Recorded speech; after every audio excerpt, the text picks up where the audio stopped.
সন্ত্রাসমুক্ত, মাদক মুক্ত আমার সমাজ ব্যবস্থা কায়েম করতে চাই। স্কুল কলেজ ভালোভাবে প্রতিষ্ঠিত হয়নি এখনো। আমরা চিকিৎসার জন্য আমাদেরকে এখনও দিনাজপুর, রংপুর যেতে হয়। আমাদেরকে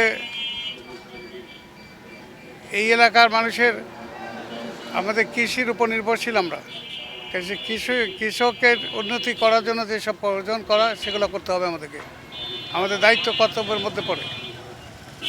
প্রিয় ভাই, আমার একটাই কথা, সেটা হলো যে আমরা যাতে করে আগামী দিনে অন্যায়ের বিরুদ্ধে থাকতে পারি, সন্ত্রাসমুক্ত, মাদক মুক্ত আমার সমাজ ব্যবস্থা কায়েম করতে চাই, দুর্নীতিমুক্ত সমাজ ব্যবস্থা কায়েম করতে চাই এবং সেই সাথে আমরা আমাদের এলাকার আপামর মানুষের জন্য আমরা রাস্তাঘাট উন্নয়ন সহ স্কুল কলেজ সহ সকল প্রতিষ্ঠান আমরা উন্নয়ন করার জন্য আমরা চেষ্টা করব।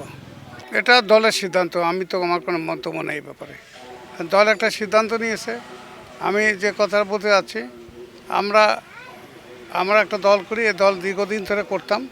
তো আমরা সেই 32 বছর পর সেই পুরস্কার পেয়েছি, আর ওই পুরস্কার নিয়ে মাঠে আছি। আমি নির্দলীয় নিরপেক্ষ সরকারের অধীনে যে নির্বাচন হবে সেই নির্বাচনে আমি আমার স্বতন্ত্র প্রার্থী হিসাবে আমি প্রতিদ্বন্দ্বিতা করতেছি।